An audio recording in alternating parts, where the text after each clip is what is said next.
నమస్కారం. దూరదర్శన్ సప్తగిరి ప్రేక్షకులకు ఈనాటి ప్రత్యేక కార్యక్రమానికి స్వాగతం. ఈనాటి కార్యక్రమంలో ఆరోగ్యాభివృద్ధిలో యోగా పాత్ర అనే అంశం గురించి చక్కటి వివరణ అందించేందుకు మనతో పాటు ఉన్నారు రిటైర్డ్ హెడ్ మాస్టర్ మరియు యోగా టీచర్ శ్రీ పిపిఏ మోహన్ రావు గారు.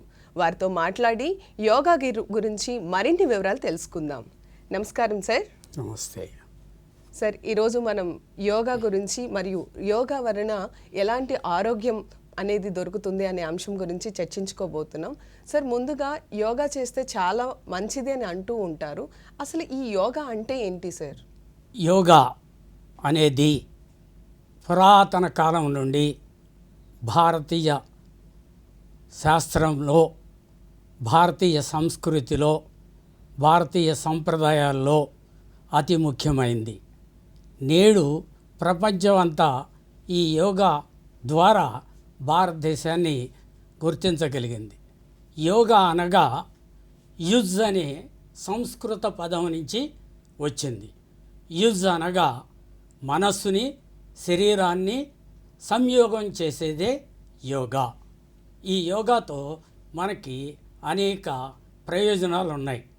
ఆ ప్రయోజనాలన్నింటినీ మనం పొందటానికి ఆది గురువైన ఈ శివుడు మనకి ఈ యోగాని ఈ ప్రపంచానికి పరిచయం చేశాడు. తద్వారా శివుని నుండి సప్త ఋషులకు, సప్త ఋషుల నుండి ఈ భూప్రపంచంలోనికి యోగా వచ్చింది. దీనికి మన భారతదేశంలో పతంజలి మహర్షిని మనం ఆద్యుడిగా కొలుస్తూ ఉంటాం. Yes sir. సార్, ఈ యోగా యొక్క ప్రాముఖ్యత ఏంటి తెలియజేయండి. యోగా అనేది శారీరక, మానసిక, ఆధ్యాత్మిక, ఆరోగ్యపరమైన, ఎమోషనల్ పరంగా కూడా మనల్ని సంపూర్ణ ఆరోగ్యంలో ఉంచుతుంది. ఈ 5 అంశాలని మనం దృష్టిలో పెట్టుకుంటే, గమనించగలిగితే సంపూర్ణ ఆరోగ్యాన్ని పొందగలుగుతాం. Yes sir. సార్, ఇప్పుడు మీరు చెప్తున్నారు యోగా చేయటం వలన ఆరోగ్యంగా ఉంటారు అని. మరి ఎవరెవరు ఈ యోగాని చేయొచ్చు అంటారు? ఈ యోగాని 8 సంవత్సరముల నుండి 80 సంవత్సరముల వయసున్న అందరూ కూడా చేయొచ్చు. అయితే దీనిలో కొన్ని ఆరోగ్య సమస్యల్ని, వయస్సుని, వారి యొక్క శారీరక నిర్మాణాన్ని దృష్టిలో పెట్టుకొని మనం చేయించడం జరుగుతూ ఉంటుంది. 8 సంవత్సరాల నుంచి 80 సంవత్సరాల వయసు ఉన్న వారందరూ కూడా యోగాని చేయొచ్చు. Yes sir. సార్, ఇప్పుడు యోగాలో ఎన్ని రకాలు ఉంటాయి? వాటి గురించి మా ప్రేక్షకులకు తెలియజేయండి. ఈ యోగా అనేక రకాలు ఉన్నాయి. అందుట్లో ప్రధానమైనవి ఒకటి కృష్ణ యోగా, అనగా కృష్ణతత్వాన్ని బోధిస్తూ చేస్తూ ఉంటాం. బుద్ధ యోగా, బుద్ధ తత్వాన్ని బోధిస్తూ చేస్తూ ఉంటాం. అలాగే MMY, meditation and medicated yoga, SSY, Siddha Samadhi yoga, అలాగే ఈ పిరమిడ్ యోగా, ఇంకా వెంకటేశ్వర యోగా, ఇతర అనేక పేర్లతో అనేక రకాలుగా ఈ యోగాని చేస్తూ ఉంటాం. యోగా యొక్క అంతిమ ఫలితం సంపూర్ణ ఆరోగ్యం. Yes sir. సార్, యోగాని ఎలా చేయాలంటారు? యోగా చేయటానికి ప్రధానంగా బుద్ధిని, మనస్సుని, శరీరాన్ని స్థిరత్వంగా ఉంచుకొని, సమస్థితిలో ఉంచుకొని మనం చేసినట్లయితే ఈ యోగా ద్వారా మన ఫలితాలు పూర్తిగా పొందగలుగుతాం. Yes sir.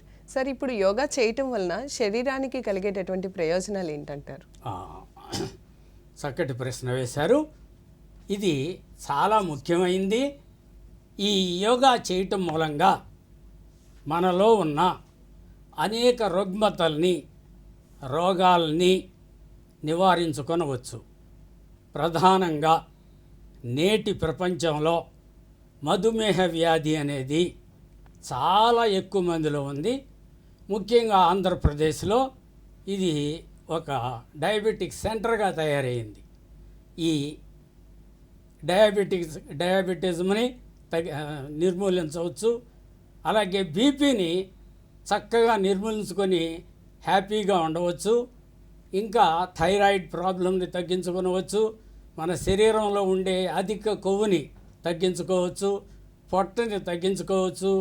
మీ వయస్సుని తక్కువ చేసుకొని యాక్టివ్గా చక్కటి ఆరోగ్యవంతంగా ఉండటానికి ఈ యోగా సహాయపడుతుంది. Yes sir. సార్, యోగాలో చాలా రకాలు ఉన్నాయని చెప్పారు. ఇందులో అష్టాంగ యోగా అంటే ఏంటి సార్? Right, nice question. ఇందాక మనం చెప్పుకున్నట్టు పతంజలి మహర్షి ఏర్పాటు చేసిన ఈ యోగా విధానంలో 8 అంశాలు ఉన్నాయి. ఈ 8 అంశాలు కూడా యమ, నియమ, ఆసన, ప్రాణాయామ, ప్రత్యాహార, ధారణ, ధ్యాన, సమాధి. ఈ 8 స్థితుల్లో మనం యోగాని కొనసాగిస్తూ ఉంటాం.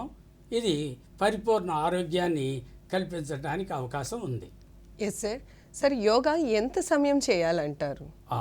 ఇది మన వయస్సును బట్టి, శారీరక నిర్మాణాన్ని బట్టి, మనం తీసుకునే ఆహారాన్ని బట్టి ప్రతి వారు కనీసం 30 నిమిషాలకు తక్కువ లేకుండా గంటన్నర వరకు చేసుకుంటే ఆరోగ్యంగా ఉండగలుగుతాం. Yes sir. సార్, ఇప్పుడు వార్మప్స్ చేయాలి అంటారు. మరి ఈ వార్మప్స్ చేయటం వల్ల ఎలాంటి ప్రయోజనాలు ఉంటాయి? అసలు ఈ వార్మప్స్ ఎలా చేయాలంటారు?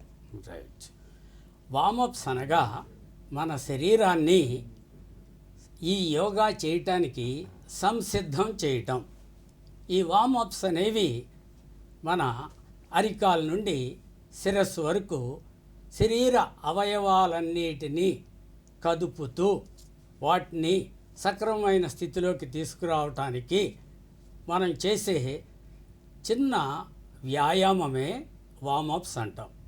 ఈ వార్మప్స్ అనగా కాళ్ళు గుండ్రంగా కదపటం, ముందుకి వెనక్కి కదపటం, పాదాల్ని తిప్పటం, అలాగే మోకాళ్ళు వంచటం, అలాగే శరీరాన్ని ముందుకి వంచటం, అలాగే మనం చేతుల్ని ముందుకి వెనక్కి వంచటం, తర్వాత నడుము గుండ్రంగా తిప్పటం, మెడ గుండ్రంగా తిప్పటం, కంటి యొక్క పాపల్ని ముందుకి వెనక్కి పైకి క్రిందికి కదపటం, మడాల మీద నిలబడటం మొదలైన చిరు ప్రక్రియల్ని మనం వార్మప్స్ అంటాం.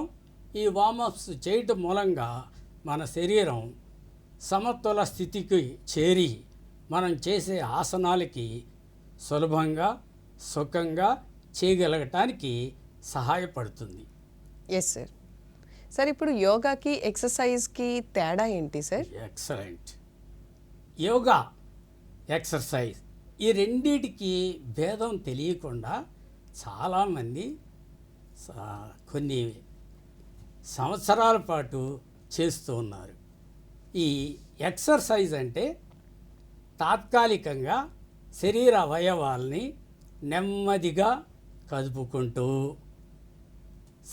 సాధారణ స్థితికి తీసుకురావటాన్ని ఎక్సర్సైజ్ అంటాం. అదే ఆసనం. సుఖం, స్థిరం, ఆసనం. ఆసనం అనగా మన శరీర భాగాల్ని, మన జీవరాశులు 84 లక్షల జీవరాశులు ఉన్నాయి. ఈ 84 లక్షల జీవరాశులు కూడా ఒక్కొక్క స్థితిలో ఒక్కొక్క విధంగా కూర్చోవటం, విశ్రాంతి తీసుకోవటం జరుగుతూ ఉంటుంది. అలాంటి స్థితుల్ని మనం ఆసనాలు అంటాం. Yes sir. సార్, ఇప్పుడు ఈ ఆసనాలు వేయటం వలన ఎలాంటి ప్రయోజనాలు కలుగుతాయి అంటారు? ఈ ఆసనాలు వేయటం మూలంగా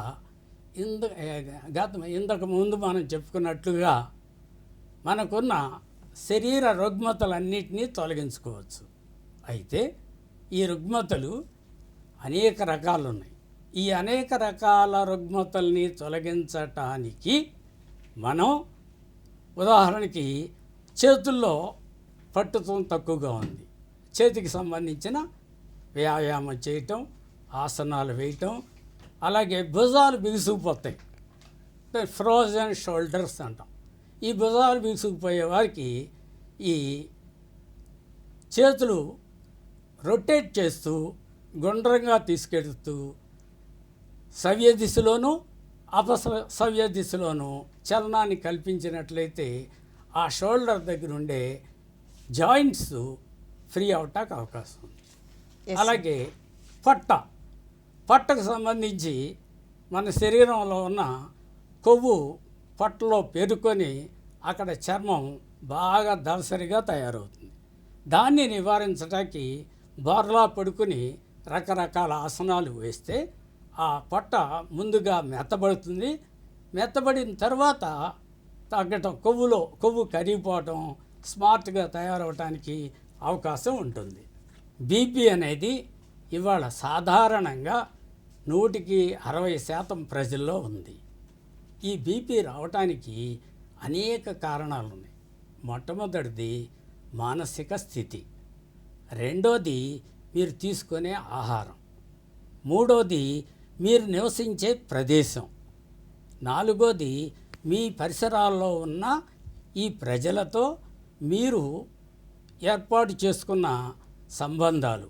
ఇవన్నిటినీ కూడా మనం నిశ్చయ స్థితికి తీసుకురావాలి అంటే, నిలకడగా ఉండాలి అంటే, బీపీని పోగొట్టుకోవాలి అంటే దానికి సంబంధించిన ప్రాణాయామాలు ఉన్నాయి. నాడీ శోధక ప్రాణాయామం అంటాం. అది చేసినట్లయితే బీపీని తగ్గించుకోవడానికి అవకాశం ఉంది. అలాగే ఇంకా థైరాయిడ్, ఇది ఒక పెద్ద సమస్య అయిపోయింది. ఇదివరకు స్త్రీలలో మాత్రమే ఎక్కువగా చూస్తూ ఉండేవాళ్ళం. ఇవాళ చిన్న పిల్లల దగ్గర నుంచి వృద్ధుల వరకు ఈ థైరాయిడ్ ప్రాబ్లం ఒక పెద్ద మహమ్మారిగా తయారైంది. ఈ థైరాయిడ్ ప్రాబ్లంని తగ్గించటానికి మనం తీసుకునే ఆహారంతో పాటు మన యొక్క ఈ యోగాసనాలు కూడా చాలా ఉపయోగపడతాయి. ఉదాహరణకి తలని ముందుకు వంచటం, వెనక్కి వంచటం, ప్రక్కకి వంచటం, అలాగే గుండ్రంగా త్రిప్పటం, భుజంగాసనం, అలా కొన్ని ఆసనాలతో థైరాయిడ్ ప్రాబ్లంను కూడా మనం తగ్గించవచ్చు. మరి అతి ముఖ్యమైనది, ఇంకా చాలా ఉపయోగకరమైంది, ఇవాళ డాక్టర్ల చేత మన ధనాన్ని పిండేసే విధంగా లేకుండా చూడటానికి సయాటికా అంటే కాళ్ళలో నరాలు బలహీనపడటం, అలాగే ఈ నరాల్ని వెన్నుపూసలో ఉన్న వెన్నుపాములోని వెన్నుపూసలు కొన్ని నొక్కటం చేత ఇబ్బంది పడుతూ ఉంటాం. ఉదాహరణకి ఎడమ కాలులో మీకు నొప్పి కలుగుతూ ఉంటే వెన్నుపాము యొక్క కుడి భాగంలో ఒత్తిడి కలుగుతోంది అని అర్థం. అంటే రివర్స్, ఆపోజిట్ డైరెక్షన్లో ఉంటాయి. ఈ వెన్నుపాముని సాఫీగా ఉంచటానికి, అలాగే వెన్నుపాములో ఉన్న నరాలు పూర్తిగా పరిపక్వ స్థితిని పొంది వాటి యొక్క ద్రవ ప్రసారాన్ని కొనసాగించటానికి శలభాసనం అనేది చాలా ముఖ్యమైనది. నా దగ్గర 2 లక్షల రూపాయలతో వెచ్చించి ఆపరేషన్ చేయించుకొని ఫలితం పొందని వాళ్ళు నా దగ్గరకు వచ్చిన తర్వాత నేను చెప్పిన ఆసనాల ప్రభావం తప్ప వ్యక్తి ప్రభావం కాదు. ఈ ఆసనాలతో ఇవాళ సంపూర్ణ ఆరోగ్యంగా ఉంటూ విజయవాడ నుంచి పామరు వరకు ప్రతిరోజు మోటార్ బైక్ మీద వెళ్ళి వస్తూ ఉన్నాడు. అది ఒక ఉదాహరణ. రెండోది, ఎఫ్సిఐలో మేనేజర్గా చేసే ఆయన 3-4 డాక్టర్ల దగ్గరికి తిరిగి ఆ డాక్టర్లు చెప్పిన తర్వాత కొందరు ఇమీడియట్గా ఆపరేషన్ చేసేయాలన్నారు, మరికొందరు మీ వెసులుబాటును బట్టి 15 రోజుల్లో చేసుకోండి అన్నారు, మరికొందరు ఒక నెల రోజులకి చేసుకోండి, బట్ ఆపరేషన్ మాత్రం కంపల్సరీ అన్నారు. అలాంటి స్థితిలో వారి భార్య ఆయన్ని నా దగ్గరికి తీసుకొస్తే నేను ఒకటే చెప్పాను, ముందుగా మీరు వెళ్ళి మీరు ట్రీట్మెంట్ తీసుకునే డాక్టర్తో సంప్రదించి ఇలా యోగా గురువు గారి దగ్గరికి వెళుతున్నాం, యోగా చేసుకుందాం అనుకుంటున్నాం, మీ యొక్క ఆమోదాన్ని తీసుకొని వస్తేనే నేను చెబుతానని అన్నారు. అని అంటే ఓకే చేసుకోండి అన్న. అలాంటి ఆయన ఎఫ్సిఐలో మేనేజర్గా చేసే ఆయన అడుగు తీసి అడుగు వేయలేని ఆయన 6 నెలల పాటు క్రమంగా ఈ యోగా చేసి తిరుపతి 7 కొండలు కూడా నడకదారిలో వెళ్ళి రాగలిగాడు. అంటే యోగా ఫలితాలు అలా ఉంటాయి అనే దానికి ఉదాహరణగా ఇది నేను చెబుతున్నా. అలాగే స్పాండిలైటిస్, మెడ పక్కకి తిప్పలేరు, ముందుకి వంచలేరు, వెనక్కి వంచలేరు. అలాంటి స్పాండిలైటిస్కి సంబంధించిన వ్యాధిని నివారించడానికి దానికి సంబంధించిన ఆసనాలు.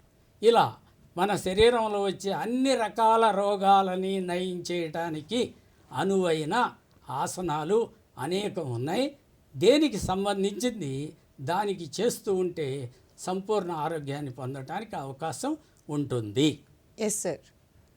సార్, ఇప్పుడు సూర్య నమస్కారం అంటే ఏంటి, అది ఏ సమయంలో చేయాలి, ఎలా చేయాలో తెలియజేయండి. ఓకే, ఇది చక్కటి ప్రశ్న, చాలా అవసరమైంది. ఈ సూర్య నమస్కారాలు చేయటం మూలంగా మన శరీరంలోని అవయవాలన్నిటిలో కదలిక వస్తుంది. 2, దేవుడు ఉన్నాడా లేడా అనే దానికి ప్రశ్నలు వేసేవాళ్ళు ఉన్నారు, కానీ సూర్యుడు లేడు అని వాళ్ళు కానీ సూర్యుని యొక్క ఉష్ణంతో ఈ ప్రకృతి అంతా కూడా నివసిస్తోంది. ఈ నిరాటంకంగా ఈ ప్రకృతి కొనసాగటానికి మూల కారణం ఆ సూర్యభగవానుడు.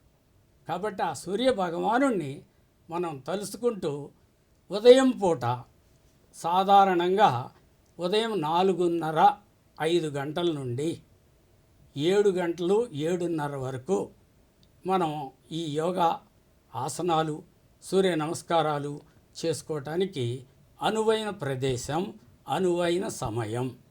ఉదయం పూట సూర్యునికి ఎదురుగా మనం ఆరాధన చేసుకుంటూ సూర్య నమస్కారాల్ని మనం 12 స్టెప్స్లో చేస్తూ ఉంటాం. ఈ సూర్య నమస్కారాలు మంత్రాలను ఉచ్చరిస్తూ చేస్తూ ఉంటాం, లేదు ఎక్సర్సైజులాగా 1 2 3 చెప్పుకుంటూ ఉంటాం. 1 నుండి 12 వరకు సూర్యుడు క్రమంగా తూర్పున బయలుదేరి పడమరకు ఎలాగైతే అస్తమిస్తాడో అలాగే మనం కూడా ఈ సూర్య నమస్కారాల్ని మన శరీరాన్ని ముందుకు వంచుతూ, పైకి చూస్తూ, వెనక్కి వంచుతూ, మరలా ముందుకు వంచుతూ చివరికి సమాప్తం చేస్తాం. ఉదయం పూట సూర్యోదయం అయ్యేటప్పుడు సూర్య నమస్కారాలు చేసుకుంటే చాలా ఉపయోగకరంగా ఉంటుంది. Yes sir. సార్, ప్రాణాయామం ఎలా చేయాలి, అది ఏ సమయంలో చేయాలో తెలియచేయండి. ప్రాణాయామం అనగా మనకు ప్రాణాన్ని ఇచ్చేది. ఈ ప్రాణాన్ని ఇచ్చేదే ఆక్సిజన్, ఆమ్లజని. దాన్నే మనం గాలి పీల్చుకోవటం అంటాం. గాలిని పీల్చుకోవటం, కుంభించటం, వదలటం అనే ప్రక్రియనే ప్రాణాయామం అంటాం. ఈ ప్రాణాయామాలు అనేక రకాలు ఉన్నాయి. ఇవన్నీ కూడా ఈ ఉదయం 4:30 నుండి 7:30 లోపు మీకు పరిశుభ్రమైన వాతావరణంలో, నిశ్శబ్దమైన ప్రదేశంలో, నిర్మలమైన మనస్సుతో ఈ ప్రాణాయామాన్ని చేసుకోవడం ముఖ్యం. ఆ ప్రాణాయామాల ద్వారా మన శరీరంలోని 3 కోట్ల కణజాలానికి అవసరమైన శక్తిని కలిగించేదే ఈ ఆక్సిజన్. ఈ ఆక్సిజన్ని మనం లోపలికి పీల్చుకోవడమే ప్రాణాయామం. దీన్ని ఒక క్రమ పద్ధతిలో చేస్తూ ఉంటే ఈ ప్రాణాయామం ద్వారా ఆసనాలు చేయలేని వాళ్ళు కూడా, శరీరాన్ని కదపలేని వాళ్ళు కూడా, ముఖ్యంగా ఈ ఆయుర్వేదంలో వాత, పిత్త, కఫం అంటాం. వాత, పిత్త, కఫం. ఈ కఫానికి సంబంధించిన రుగ్మతలన్నిటిని నివారించటానికి ప్రాణాయామం చాలా ఉపయోగపడుతుంది. సాధారణంగా మన సామాన్య జీవులు 20 నుంచి 25 సైకిల్స్ పర్ మినిట్ చేస్తూ ఉంటారు. అదే యోగా ప్రక్రియ చేసేవారు 12 నుంచి 15 సైకిల్స్ పర్ మినిట్ చేయగలుగుతారు. మహాయోగులు, ధ్యానులు నిమిషానికి 7 సార్లు చేయగలుగుతారు. ఈ ప్రాణాయామం ఎంత నెమ్మదిగా చేస్తే జీవితాన్ని అంత పొడిగించుకునే అవకాశం ఉంటుంది. కాబట్టి తక్కువ సంఖ్యలో, నిమిషానికి తక్కువ సంఖ్యలో శ్వాస నిశ్వాసలు చేసేవాళ్ళు వారి యొక్క జీవిత కాలాన్ని ఎక్కువ ఉంచుకోగలుగుతారు. కాబట్టి మనందరం కూడా ఆ నియంత్రించుకుంటూ ప్రాణాయామం చేసుకుంటూ నిమిషానికి 10 నుంచి 15 సార్లు మనం ఈ గాలిని పీల్చుకోగలిగితే, ఉంచుకోగలిగితే, బయటకు వదలగలిగితే అది చాలా ఉపయోగపడుతుంది. అయితే ప్రాణాయామంలో ప్రధానమైన 4 పదాలని మాత్రం గుర్తుపెట్టుకోవాలి. ఈ 4 పదాలే గాలిని లోపలికి పీల్చుకోవటం, లోపలికి కుంభించి ఉంచటం, గాలి బయటకు వదలటం, వదిలిన తర్వాత శూన్యంలో ఉండడం. దీన్ని మనం క్రమ పద్ధతిలో 4 సెకండ్ల పాటు గాలి పీల్చుకొని 2 సెకండ్ల పాటు కుంభించి 5 సెకండ్ల పాటు గాలి వదిలి మరలా 2 సెకండ్ల పాటు శూన్యంలో ఉండటాన్ని మనం ప్రాణాయామంలో ప్రత్యేకంగా మనం పరిచయం చేసుకోవటం, ఆచరించటం మంచిది. దీన్నే మనం రకరకాలుగా ప్రాణాయామాలు చేస్తూ ఉంటాం. ఈ రకరకాల ప్రాణాయామాల ద్వారా మనం రకరకాల ప్రయోజనాలు పొందగలుగుతాం. అంటే మన శరీరంలోని ఒక ప్రదేశానికి ఉదాహరణకి పొట్టలోకి గాలి వెళ్ళాలి. పొట్టలోకి గాలి వెళ్ళాలి అంటే ముద్రలను కూడా ఉపయోగిస్తూ ఆ ముద్రల ద్వారా మన శరీర భాగాలన్నిటిలోకి మనం ఈ గాలిని పంపించగలుగుతాం. తద్వారా ఆ ప్రదేశంలో పూర్తి ఫలితాన్ని పొందగలుగుతాం. తద్వారా మన ఆరోగ్యాన్ని పెంపొందించుకోగలుగుతాం. Yes sir. సార్, ఇప్పుడు ధ్యానం చేస్తే చాలా మంచిది అంటూ ఉంటారు. ధ్యానం ఎలా చేయాలి, దీనివల్ల కలిగే ప్రయోజనాలు ఏంటో తెలియజేయండి. ధ్యానము అంటే మనస్సుని నిలకడగా ఉంచటం. ఈ ధ్యానము చేయటానికి ముందు మన శరీరాన్ని కొంత ఎక్సర్సైజ్ ద్వారా, ఆసనాల ద్వారా శ్రమకు గురి చేసి చిరు ఆకలి కలిగించదు, చిరు అలసట కలిగి ఉండాలి, సంపూర్ణమైన నిశ్శబ్దమైన ప్రదేశం అయి ఉండాలి.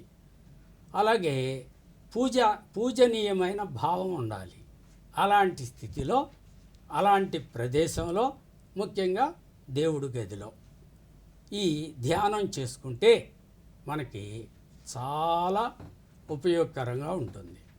ఈ ధ్యానం చేసేటప్పుడు ఇందాక నేను చెప్పినట్టు చిరు ఆకలి, చిరు అలసట, నిశ్శబ్ద వాతావరణం, నిర్మలత్వం ఉండి మనసుని మనకి ఈ విశ్వమంతా నాది, నేనేమీ కాను, అంతా సరిగా ఉంది అనే భావన కలిగించుకోవాలి. ముందు అంతా సరిగా ఉంది, విశ్వమంతా నాది, నేనేమీ కాను అనే భావన కలిగించుకొని శ్వాస మీద ధ్యాస పెట్టి నిలకడగా కూర్చోగలిగే ఆసనంలో మనం కూర్చొని శ్వాసనే గమనిస్తూ ఆలోచనలను తొలగించుకుంటూ మనం ప్రాణవాయువు పీల్చుకోవటం, వదలటం చేస్తూ ఉంటే దాన్నే కొనసాగిస్తే అదే పూర్తి అనుభూతిని పొందితే ధ్యానం అవుతుంది.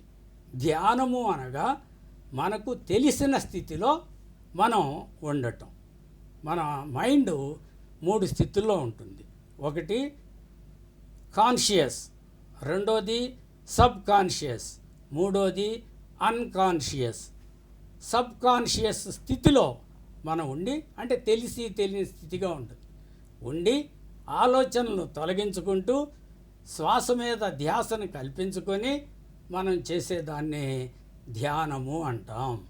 ఈ ధ్యానము ద్వారా మనం రకరకాల ఆలోచనల్ని తొలగించుకొని సంపూర్ణ స్థితిని పొంది మానవ స్థితి నుంచి దైవ స్థితికి చేరటానికి మార్గాన్ని చూపిస్తుంది.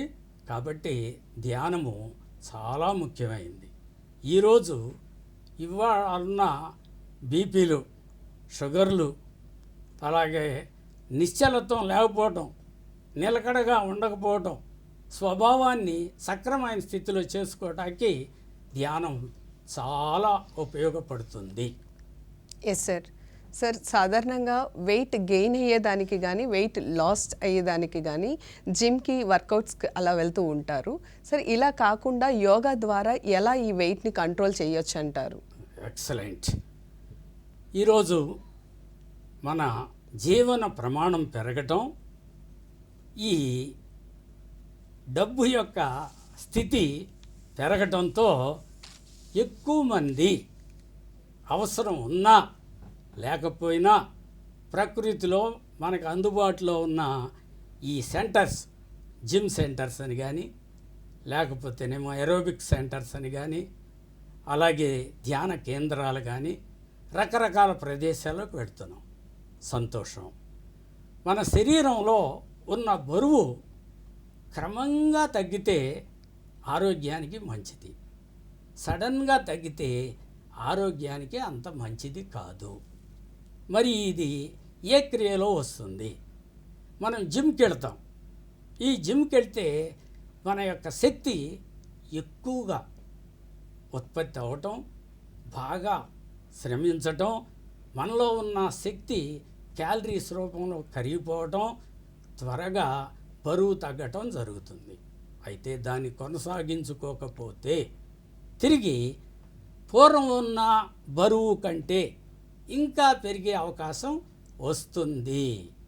అదే ఆసనాలు వేసి, ప్రాణాయామాలు చేసి, వార్మప్స్ చేసి, క్రమ పద్ధతిలో ప్రతిరోజు ఒక నియంత్రిత రూపంలో శక్తిని కోల్పోతూ ఉంటే ఇక్కడ వచ్చే ఈ యోగా ద్వారా వచ్చే బరువు తగ్గటం అనేది క్రమంగా ఉంటుంది, తక్కువగా ఉంటుంది, నెమ్మదిగా జరుగుతుంది.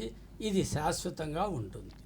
అయితే ఎవరి ఇష్టాన్ని బట్టి వారు వెళుతూ ఉంటారు. ఎనీహౌ, నా ఉద్దేశం ప్రకారం యోగా చేసేవారిలో మీ బరువు క్రమంగా తగ్గించుకొని దాన్ని కొనసాగిస్తూ ఉంటే అది మనకి ప్రయోజనకారిగా ఉంటుంది అని నేను భావిస్తున్నాను. Yes sir. సార్, ఇప్పుడు జిమ్కి వెళ్ళే వాళ్ళు సెపరేట్ డైట్ని అనేది మెయింటైన్ చేస్తూ ఉంటారు. ఈ క్రమంలో యోగా ప్రాక్టీస్ చేసేవాళ్ళు ఎటువంటి నియమ నిబంధనలు ఏమైనా పాటించాలంటారా, అవసరం లేదంటారా? తప్పనిసరిగానమ్మా. ఈ ఆహార విషయంలో మనకి జిమ్కి వెళ్ళే వాళ్ళకి ఎక్కువ శక్తి కోల్పోతారు అని చెప్పారు. కాబట్టి ఆ శక్తిని గ్రహించటానికి, గెయిన్ చేసుకోవటానికి, నష్టాన్ని పూడ్చుకోవటానికి వారు తినే ఆహారంలో అన్ని పోషకాలు ఎక్కువగా ఉండే, యాంత్రికంగా ఉండే ఆహారాన్ని ఎక్కువగా వాడతారు, వాడాలి కూడా. ఈ యోగా చేసేవాళ్ళు అతి ముఖ్యమైనది, నేను రోజు యోగా చేస్తున్నాను కానీ నేను బరువు తగ్గట్లేదే అనే ప్రశ్న వేసుకునేవాళ్ళు కొందరు ఉంటారు. అయితే రోజు యోగా చేస్తున్నావు కానీ నీ 6 అంగుళాల నాలుకని నీ నియంత్రణలో పెట్టుకోలేకపోతున్నావు అంటే ఆహార నియంత్రణ అవసరం. ఈ ఆహార నియంత్రణ ద్వారానే మన బరువుని మనం నియంత్రించుకోగలుగుతాం. ఈ ఆహారం మనం తినేది ప్రధానంగా యోగా చేసేవారు 3 రకాల ఆహారాన్ని తింటూ ఉంటారు. అవి సాత్విక ఆహారం, రజోగుణాన్ని కలిగించే ఆహారం, తమో గుణాన్ని కలిగించే ఆహారం. ఈ రజోగుణం అంటే ఏంటి? కోపం, విపరీతమైన కోపం రావటం, ఈ బీపీని పెంచుకోవటం, అనారోగ్యాలకి గురి అవ్వటం ఈ రజోగుణం. ఈ రజోగుణాన్ని కలిగించే ఆహారం మసాలాలు, మాంసాహారం. కాబట్టి వాటిని తగ్గించుకోవడానికి ప్రయత్నం చేయాలి. ఇక రెండవది తమో గుణం. తమో గుణం అంటే మన శరీరాన్ని తామసిక స్థితిలో ఉంచుతూ మన్ను తిన్న పాములాగా కదలకుండా ఉండటం. ఈ తమో గుణాన్ని తగ్గించుకోవటానికి మన దగ్గర ఉండే సల్ది పదార్థాలు అంటే నిలవున్న పదార్థాల్ని మనం వాడకుండా ఉంటే ఈ తమో గుణాన్ని నిర్మూలించుకోవచ్చు. ఇక మూడోది అతి ముఖ్యమైనది, అవసరమైంది, అందరూ పాటించదగింది ఈ సాత్విక గుణం. దీన్ని సాత్వికాహారం, అమృతాహారం అంటే మనకు దొరికే కాయలు, ఫలాలు, ఆకులు, గింజలు ఇలాంటి ఈ సంబంధమైన ఆహారాన్ని మనం సాత్విక గుణాన్ని పెంచే ఆహారం అంటాం. దాన్ని అమృతంలాగా పనిచేస్తుంది అంటాం. ఇది ఆరోగ్యానికి అవసరమైన ఆహారం. కాబట్టి యోగా చేసేవాళ్ళు అందరూ నువ్వు గంట చేసినా 5 గంటలు చేసినా ఆసనాలతో పాటు మనం తీసుకునే ఆహారం కూడా అతి ముఖ్యమైనది. ఈ అతి ముఖ్యమైన ఈ సాత్విక గుణాన్ని కలిగించే అమృతాహారాన్ని, వృక్ష సంబంధమైన ఆహారాన్ని తీసుకోవటం మంచిది అనేది నా భావన. కాబట్టి తమో గుణాన్ని కలిగించే తామసిక ఆహారాన్ని కానీ, రజోగుణాన్ని కలిగించే మాంసాహారాన్ని కానీ సాధ్యమైనంత వరకు తగ్గించుకోవటం, నిర్మూలించుకోవటం ఉత్తమం అని నేను భావిస్తున్నాను. Yes sir. సార్, ఈ యోగాకు సంబంధించి సమాధి అంటే ఏంటి, దీనివల్ల కలిగేటటువంటి ప్రయోజనాలు ఏంటో తెలియజేయండి. ఎక్సలెంట్. ఇక్కడ ఇందాక మనం చెప్పుకున్నట్టు పతంజలి అష్టాంగ యోగా విధానంలో అతి చివరిది లాస్ట్ స్టెప్ ఈజ్ సమాధి. సమాధి అనగా సమాధి స్థితిలో మనం ఉండటం. సమాధి అంటే ఆలోచన స్థితిని నిర్మూలించుకోవటం. నిరాలోచన స్థితిలో నిశ్శబ్దతతో, శ్వాస మీద నియంత్రణతో, శ్వాసని గమనిస్తూ ఆలోచనలు లేని స్థితిలో మనం ఉన్నట్లయితే మన శరీరానికి సంపూర్ణ ఆరోగ్యం వస్తుంది. ఈ ధ్యానము కానీ సమాధి కానీ చేయటం అనేది ఈ ముఖ్యంగా బ్యూరోక్రాట్స్, ఉన్నత స్థితిలో ఉన్న పదవుల్ని అలంకరించిన వారు వారి యొక్క స్వభావాన్ని, సత్ప్రవర్తనని, సదాలోచనని కలిగి ఉండటానికి సమాధి చాలా ఉపయోగపడుతుంది. సమాధి చేయటంతో మనలో ఉన్న అనేక రుగ్మతలు తొలగిపోవటం, సంపూర్ణ ఆరోగ్యాన్ని చేకూర్చుకోవటం, ఇతరుల చేత మనం గౌరవించబడటం, ఇతరుల్ని మనం గౌరవించే స్థితికి రావటం కలుగుతుంది. కాబట్టి సమాధి అనేది చాలా అవసరమైంది, అతి ఉన్నతమైంది, దైవత్వానికి చేరువ చేసేది సమాధి. సమాధి అంటే అన్కాన్షియస్ స్థితిలో ఉండటం. ధ్యానము అంటే కాన్షియస్ స్థితిలో ఉండటం. నీకు నీవేంటో తెలుసుకొని శ్వాసను నియంత్రించుకోవటం ధ్యానం అయితే, నీకు నువ్వేంటో తెలుసుకొని తెలియని స్థితిలో ఉంటూ నిరాలోచన స్థితిని కలిగి పూర్తి విశ్రాంతి స్థితిలో ఉండే స్థితిని సమాధి అంటాం. Yes sir.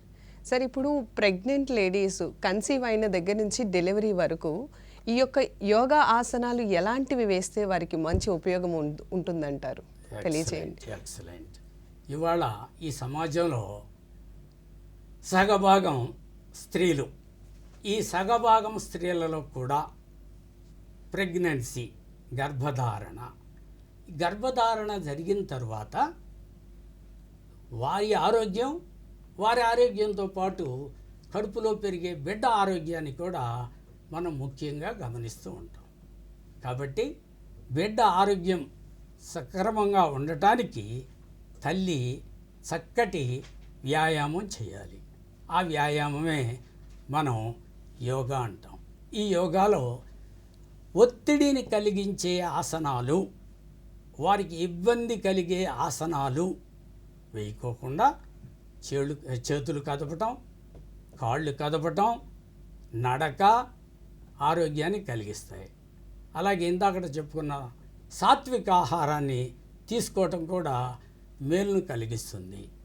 ఈ గర్భధారణ అయిన తర్వాత సుమారు 5-6 నెలల వరకు సామాన్య స్త్రీల వలనే వీరు కూడా ప్రవర్తించవచ్చు.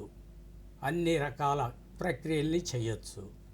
6వ నెల తర్వాత లోపల శిశువు పెరుగుతూ ఉంటుంది, బరువు ఎక్కువగా ఉంటారు, వారిలో ఇబ్బందులు కలుగుతాయి. కాబట్టి వాళ్ళు ఎవరికి వారు గమనించుకుంటూ ఏది చేస్తే ఆరోగ్యంగా ఉన్నాం, ఎలా చేస్తే ఆరోగ్యంగా ఉన్నాం అనే వాటిని గమనించుకొని వారికి సరిపోయిన ఆహారాన్ని తీసుకుంటూ తగిన వ్యాయామం చేసుకుంటూ నడక మాత్రం కంపల్సరీగా చేస్తూ ఉంటే మంచిదని నా భావన. Yes sir.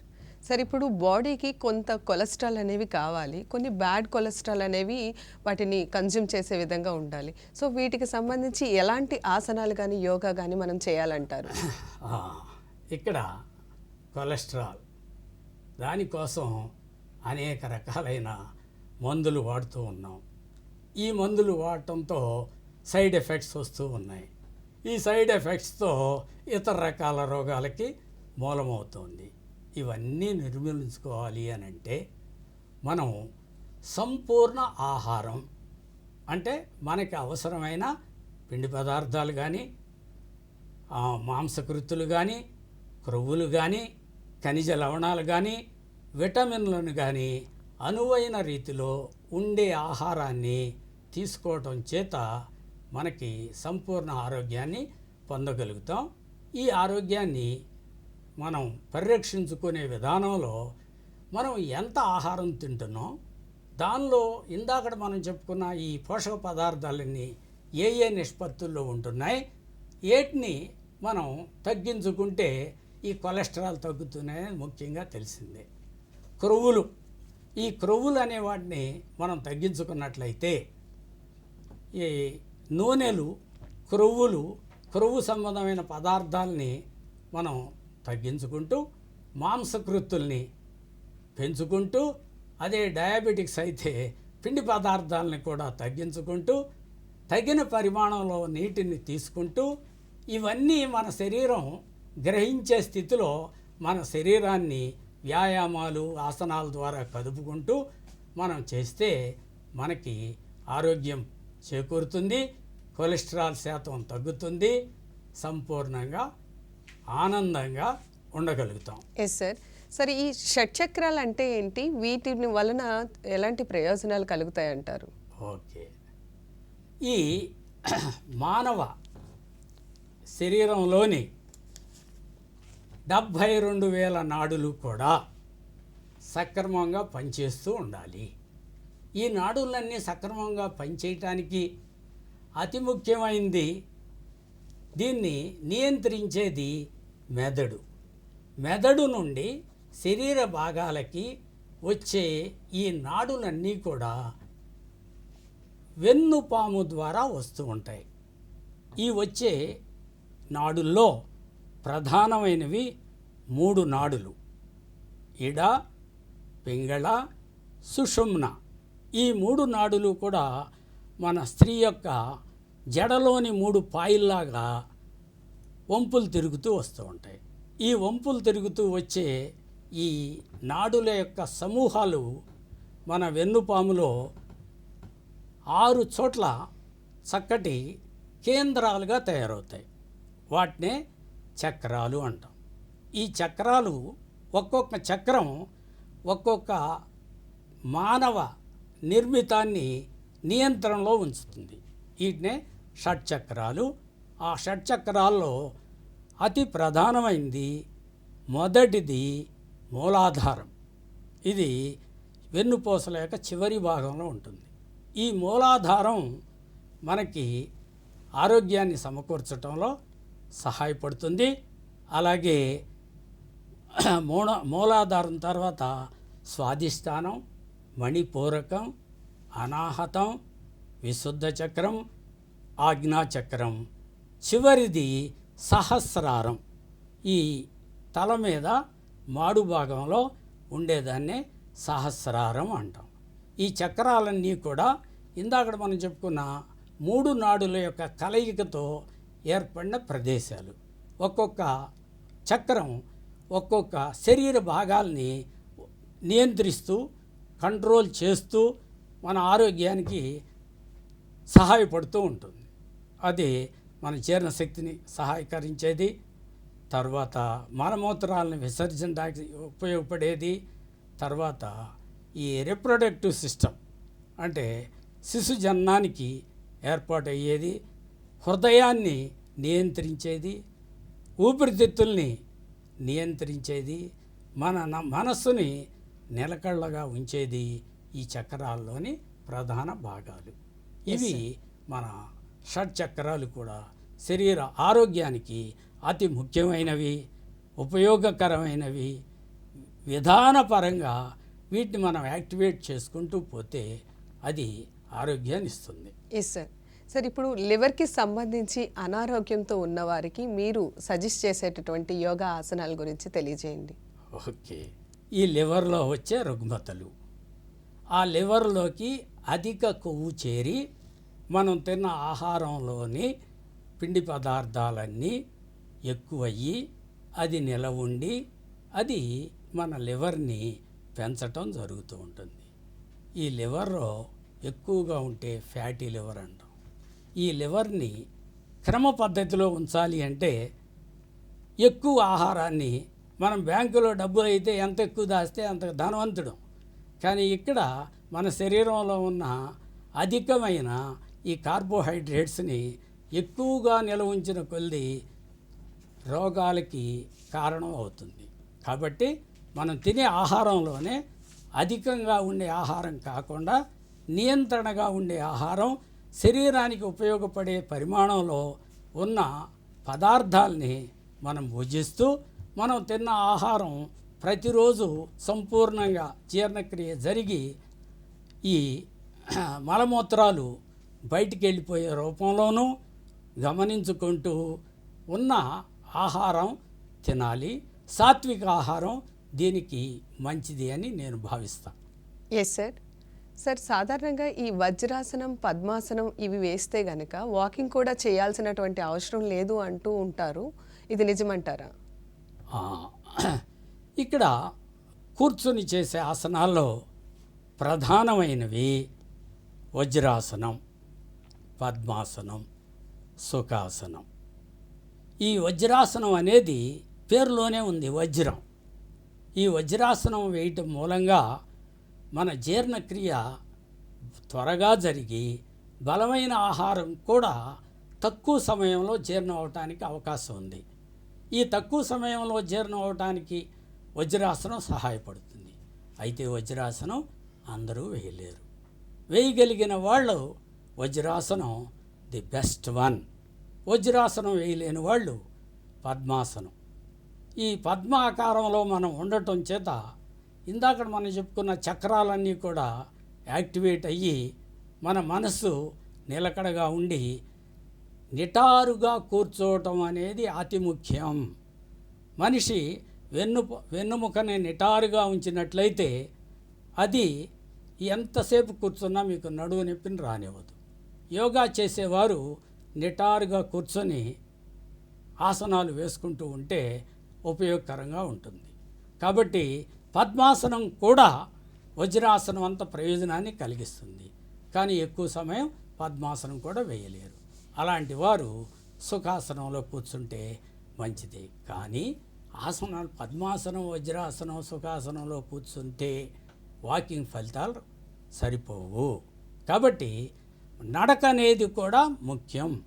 కనీసం 15 నిమిషాల నుంచి 30 నిమిషాల పాటు నడక కొనసాగించుకుంటూ ఆసనాల్ని వేసుకుంటే ఉత్తమ ఫలితాలను పొందడానికి అవకాశం ఉంది. కాబట్టి ఈ ఆసనాలు, ఈ కూర్చునే విధానం మంచిదే.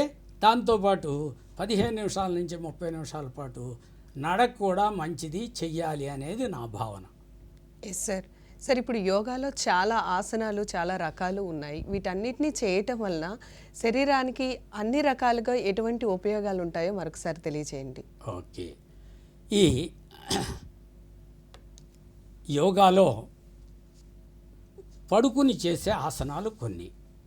ఈ పడుకునే దాంట్లో మరలా 2 రకాలు: బోర్లా పడుకోవటం, వేలకిలా పడుకోవటం.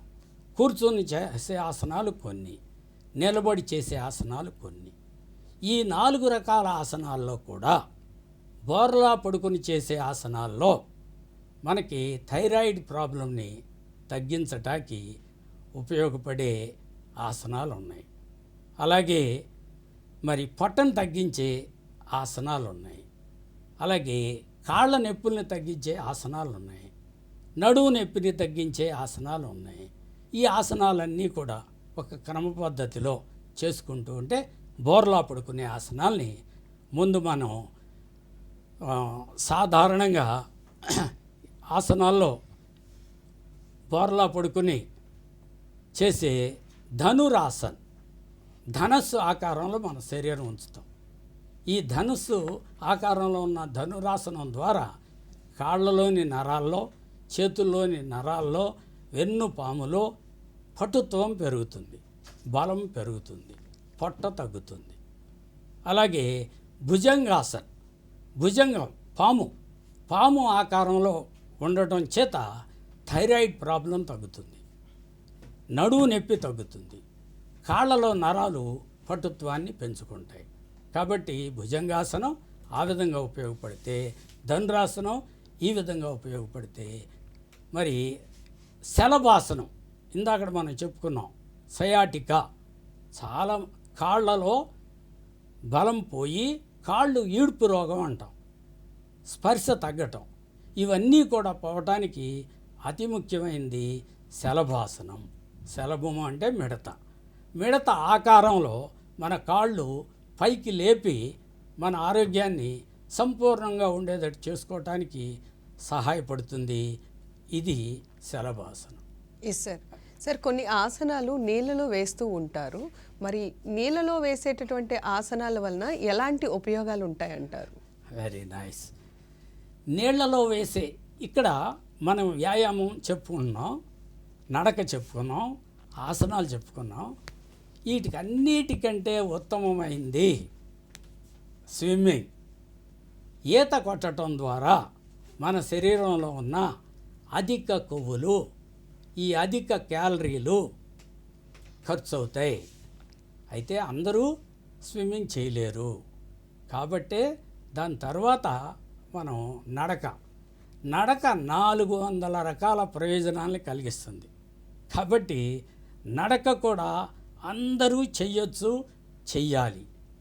ఈ నీళ్లలో చేసే ఆసనాల్లో మరి జాగ్రత్తలు తీసుకోవాలి. నీటిలో మనం ఉంటున్నాం, నీటిలో ముందు ఈత వచ్చిన వాళ్ళు మాత్రమే నీటిలో ఆసనాలకు ప్రయత్నం చేయాలి. ఈ నీటిలో వేసే అమృతాసనం లేదా శవాసనం అంటాం. నీళ్లలో శవాసనం వేస్తారు, నీళ్లలో పద్మాసనం వేస్తారు. నీళ్లలో ముందుకి ఈదటం, వెనక్కి ఈదటం, కాళ్ళు మాత్రమే కదపటం, ఏమీ కదపకోకుండా ఒక శవంలాగా పడుకోవటం కూడా ఒక ఆసనమే. అవి చాలా ఉపయోగకరమైనవి కూడా. అయితే జాగ్రత్తల్ని పాటిస్తూ ఈత వచ్చిన వాళ్ళు మాత్రమే శిక్షకుల దగ్గరలో, గురు సమక్షంలో చేస్తూ ఉంటే అది కూడా ఉపయోగకరమే, అది మంచిదే. దాన్ని కూడా చెయ్యాలి. చేయటానికి సహాయం పొందుతూ చేయండి. ఎస్ సార్, యోగాకి సంబంధించి లాఫింగ్ ఆసనాలు, ఎక్సర్సైజెస్ అనేవి చేస్తూ ఉంటారు.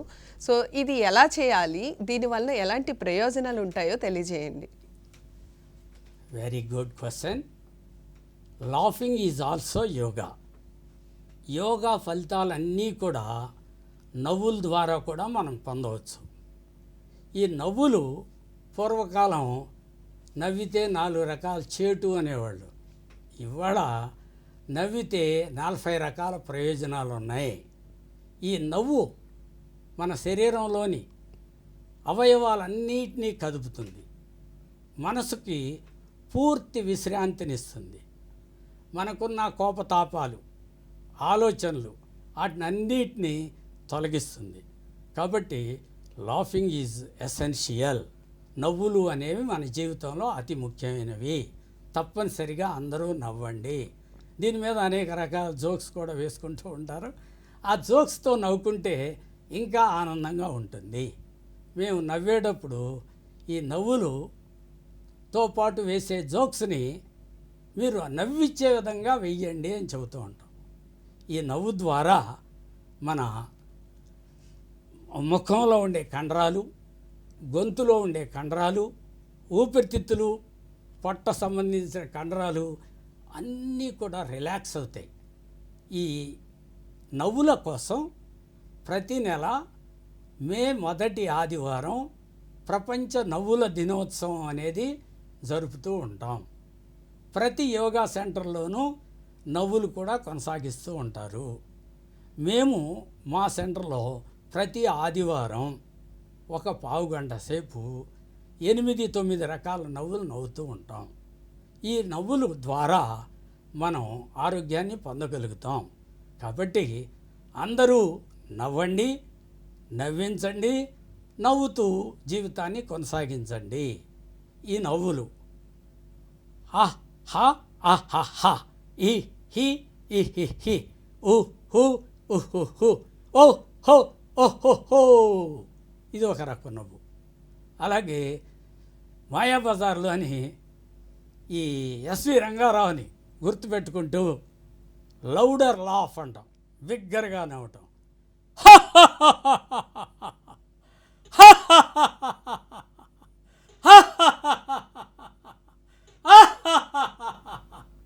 ఈ విధంగా నవ్వటం చేత మనలో ఉండే అదనపు ఉష్ణము, వేడి బయటకు వచ్చేస్తాయి. పూర్తిగా మనల్ని మనం మర్చిపోతాం, వయస్సును మర్చిపోతాం, ఆరోగ్యాన్ని పెంపొందించుకోగలుగుతాం. కాబట్టి ప్రతి వాళ్ళు ఈ రకరకాల నవ్వుల్ని, చాలా రకాలు ఉన్నాయి, ఇంట్లో రెండింటి మాత్రమే నేను మీకు ఉదాహరణగా చెప్పాను. ఈ అన్నీ మీరు నేర్చుకోవాలి అని అనుకుంటే ప్రాక్టికల్గా ఈ నవ్వులన్నిటి కోసం మనం రకరకాల డెమాన్స్ట్రేషన్స్తో మనం చెయ్యొచ్చు. ఇది అన్ని వయసుల వాళ్ళకి, కాళ్ళు కదపలేని వాళ్ళు నవ్వగలుగుతారు, చేతులు కదపలేని వాళ్ళు నవ్వగలుగుతారు, ఇంట్లో భార్య మీద కోపం ఉన్నవాడు నవ్వగలుగుతాడు, భర్త మీద భార్య కోపం ఉన్నా నవ్వగలుగుతుంది. ఆ 10 నిమిషాలు నవ్వుతో మన ఆరోగ్యం పరిపూర్ణం అవుతుంది, ఆరోగ్యంగా ఉండగలుగుతాం. కాబట్టి అందరూ నవ్వండి, నవ్వించండి, నవ్వుతూ ఉండండి. Yes sir. సార్, ఇప్పుడు body tapping or body massage అనేది ఎలా చేయాలంటారు? దీనివల్ల ఎలాంటి ప్రయోజనాలు కలుగుతాయంటారు? మనం జిమ్ సెంటర్కో లేకపోతేనే ఒక స్పా సెంటర్కో వెళ్ళి 500 నుంచి 5,000 రూపాయలు ఇచ్చి వారితో మన శరీరం అంతా మర్దన చేయించుకుంటూ ఉంటాం. ఆ మర్దనే మనం మన యోగాలో చేసుకోవచ్చు. మనగ్గా మనం చేసుకునే ఈ మర్దంతో మనకి సంపూర్ణ ఆరోగ్యం సిద్ధిస్తుంది. పెరిఫెరల్ నర్వస్ సిస్టమ్ అంటే ఉపరితల నాడీ వ్యవస్థ అనేది చక్కగా సమస్థితిలో ఉంటుంది, ఆరోగ్యాన్ని ఇస్తుంది. శరీర భాగాలన్నీ కూడా రక్త ప్రసరణతో చక్కగా ఉండటానికి అవకాశం పడుతుంది. ఈ ట్యాపింగ్ అనేది మన అరిచేతులు, ఈ అరిచేతుల్లోనూ అరికాళ్లలోనూ మన 72,000 నాడుల యొక్క చివర్లు ఉంటాయి. ఈ చివర్లు, అంత్యాలు యాక్టివేట్ అయితే నాడులు యాక్టివేట్ అవుతాయి. నాడులు యాక్టివేట్ అయితే శరీరం అంతా ఉల్లాసంగా ఉంటుంది. శరీరం ఉల్లాసంగా ఉంటే ఆరోగ్యంగా ఉండగలుగుతావు. ఆరోగ్యంగా ఉంటే నీ వయసు 10 సంవత్సరాలు తగ్గిపోతుంది. కాబట్టి ట్యాపింగ్ అనేది మనకి ఆరోగ్యాన్ని ఇస్తుంది. అయితే అరిచేతులతో తప్పెట్లు కొట్టిస్తాం. ఈ తప్పెట్లు కొట్టడం ద్వారా ఈ 72,000 నాడులు మన శరీరంలోని అన్ని కేంద్రాలకి యాక్టివేట్ చేయటంలో, ఉద్రేకపరచటంలో, ఆరోగ్యాన్ని పెంచడంలో సహాయపడతాయి. సాధారణంగా చెప్పులు లేకుండా నడమంటాం. ఆక్యుప్రెషర్ ఇది ఒక అంశం. ఈ చైనా వాళ్ళు ఈ ఆక్యుప్రెషర్, ఆక్యుపంక్చర్ అనే థెరపీలు చేస్తూ ఉంటారు. అదే ఆక్యుప్రెషర్ మనం తప్పెట్లు కొట్టడం ద్వారా, శరీరాన్ని ట్యాపింగ్ చేసుకోవడం ద్వారా మనం పొందగలుగుతాం. ఇది కూడా చాలా ఆరోగ్యాన్ని ఇచ్చే మంచి ప్రక్రియ. ఇది ఎక్కడికో వెళ్ళి వేలకు వేలు ఖర్చు పెట్టి ఎవరితోటో మనం కొట్టించుకోవడం కంటే మనకి మనం కొట్టుకుంటూ మన శరీరాన్ని మనం ఎప్పటికప్పుడు తనిఖీ చేసుకోవటం, టెస్ట్ చేసుకోవటం, పరిరక్షించుకోవటం ఈ కార్యక్రమాలన్నీ చేయటానికి అవకాశం ఉంటుంది. కాబట్టి ఆ విధంగా ట్యాపింగ్ చేసుకోవటం. ఈ ట్యాపింగ్ చేసుకునేటప్పుడు నుంచొని సాధారణంగా నెత్తిని ట్యాప్ చేసుకోవడం ఒక రకం, చేతిని ట్యాప్ చేసుకోవటం ఒక రకం, బాడీని ట్యాప్ చేసుకోవటం ఒక రకం, వీపుని ట్యాప్ చేసుకోవటం ఒక రకం, కాళ్ళు చేతుల్ని మర్దం చేసుకోవటం ఒక రకం. ఇవన్నీ కూడా ఉపయోగపడేవే. ఉపయోగించుకోండి, ఆరోగ్యాన్ని పెంపొందించుకోండి. Yes sir. Sir, heart functioning అనేది ప్రాపర్గా జరగాలి అంటే యోగాలో ఎలాంటి ఆసనాలను మీరు సజెస్ట్ చేస్తారు? ఈ హార్ట్ మన శరీరంలో అతి ముఖ్యమైన భాగం ఈ హృదయం, గుండె.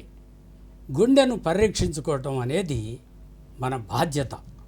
మన ఆరోగ్యాన్ని కాపాడేది కూడా ఈ గుప్పెడు గుండె. ఈ గుండె సక్రమంగా పనిచేయాలి అంటే దానికి వెళ్ళే పంపింగ్ ప్రక్రియ కొనసాగాలి అంటే ఊపిరితిత్తులు బాగా పనిచేయాలి. ఊపిరితిత్తులు బాగా పనిచేయాలి అంటే ప్రాణాయామం బాగా చేయాలి. ప్రాణాయామం బాగా చేయాలి అంటే రకరకాల ప్రక్రియల్లో మనం తీసుకునే ఆక్సిజన్ సక్రమంగా తీసుకోవటం, సమృద్ధిగా తీసుకోవటం, సక్రమంగా అది ఊపిరితిత్తులకు వెళ్ళటం, తద్వారా ఊపిరితిత్తుల నుంచి గుండెకు చేరి మిగిలిన భాగాలన్నిటికీ చేరటం అనేది ముఖ్యం. ఈ గుండెకు సంబంధించిన ఆసనాల్లో ప్రధానంగా మనం ఆసనాల కంటే ప్రాణాయామానికి ప్రాముఖ్యత ఇవ్వాలి. ప్రాణాయామంలో కూడా ముద్రా ప్రాణాయామాలు, ముద్రలని కొన్ని ఉన్నాయి. ఈ ముద్రల ద్వారా మనం ఆరోగ్యాన్ని కాపాడుకోవచ్చు. ముఖ్యంగా హృదయానికి సంబంధించి మీకు ఏవైనా ఛాతీలో ఇబ్బంది కలిగినట్టున్నా, ఇది గుండెకు సంబంధించిందేమోననే అనుమానం వచ్చినా వెంటనే మీరు చేయవలసింది మీ ఓపిక ఉన్నంత వరకు దగ్గటం, హ హ హ హ హ హ అనుకుంటూ ఉండటం. అది తాత్కాలికంగా కొంత ఉపశమనాన్ని ఇస్తుంది. దగ్గరలో ఉన్న వైద్యుడి దగ్గరికి వెళ్ళే వరకు ఉపయోగపడుతుంది. ఇక రెండవది శాంభవి ముద్ర. ఈ బొట్టన చూపుడు బ్రేడ్ని ఇలా మడత పెట్టేసి మిగిలిన 4 ఏళ్ళు ఇలా పెట్టేసేసి ఇలా ఉంచుకొని గాలి పీల్చుకోవటం, గాలి వదలటం, అలా చేస్తూ ఉంటే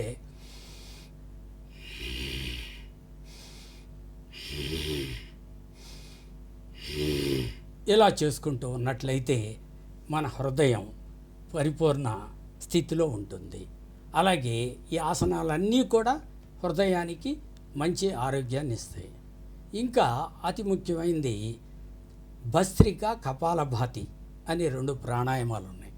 ఈ భస్త్రిక ప్రాణాయామం చేయటంతో చేసిన తరువాత అలసట వచ్చింది అంటే ఆ వచ్చిన అలసట 10-15 సెకండ్లు అయ్యేటప్పటికి నార్మల్ స్థితికి వస్తే మీ హృదయం పర్ఫెక్ట్గా ఉన్నట్టు. అదే అది వెంటనే రాలేదు, కొంత సమయం పడుతోంది అంటే మీకు హృదయ సంబంధమైన రుగ్మతలు ఏవో ఉన్నాయి. వాటిని తగిన వైద్యం చేత పరీక్షించుకోవటం ఉత్తమం అని తెలియచేస్తుంది. అలాగే ఈ భస్త్రిక అనేది ఇలా గుప్పుళ్ళు ఇలా పెట్టేసి గాలి పీల్చుతూ చేతులు పైకి లేపుతాం.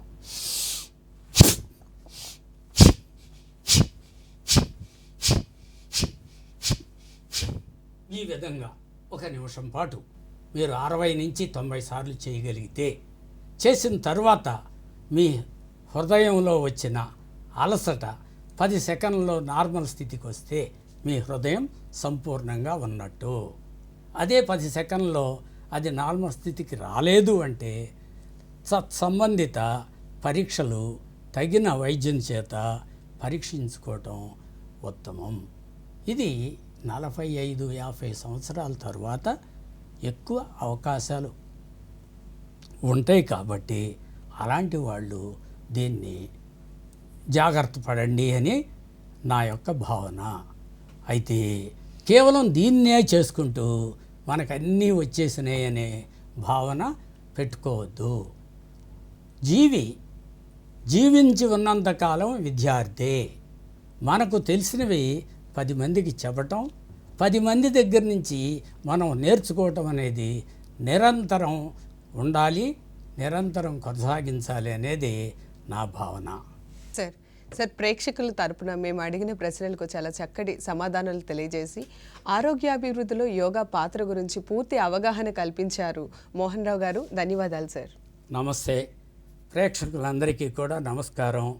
నాకు తెలిసినవి, నేను నేర్చుకున్నవి, నిత్యము నేను చేసేవి మాత్రమే మీకు నేను చెబుతున్నాను.